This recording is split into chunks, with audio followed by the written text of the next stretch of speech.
Welcome back. This is John Roger Berry with another reading from my book, The Deepest Silence and Other Essays on Contemporary Spirituality, which I hope you'll find inspiring in your own spiritual life. But first, let's invoke spiritual blessings, that all beings may be filled with divine love, light, peace, and joy. Okay, now on to our reading. Spiritual role models. Reading about and studying the lives of those who have successfully walked the spiritual path provides helpful examples for us to follow. We can greatly benefit from absorbing what they have learned. In many instances, we can emulate them. These individuals serve as role models, and their lives can inspire us in our own spiritual quest, especially when they hail from the same spiritual tradition we follow.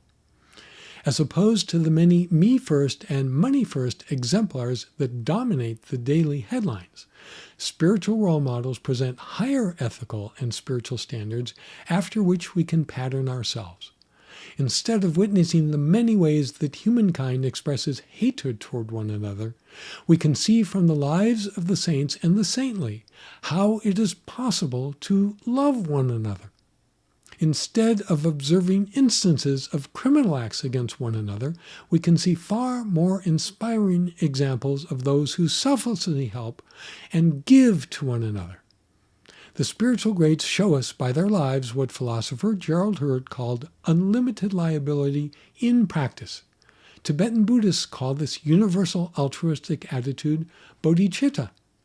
Over the last century, we've seen Mother Teresa, Dr. Martin Luther King Jr., the Dalai Lama, and Mahatma Gandhi advance selfless ideals and teachings that serve to raise the bar for us all.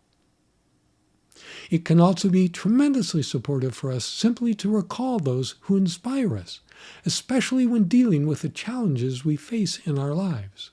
For example, when a driver audaciously cuts us off in traffic, we can visualize Jesus in the passenger seat next to us, which would help dictate our response by, ideally, diffusing any agitation or animosity that might otherwise envelop us. If we are forced to reprimand an employee at work, think of how Buddha would convey the rebuke. Reading the lives of saints can similarly inspire us to uphold higher ideals and choose the higher road when dealing with irritating individuals and the many vicissitudes of life. Just as you are what you eat, so too we become who we imitate. By modeling our lives after the spiritual role models who inspire us, we benefit not only our own spiritual lives, but also the lives of others by bettering our interactions with them. We'll be back with more readings. Until next time, be well, keep up your spiritual practices, and always radiate joy.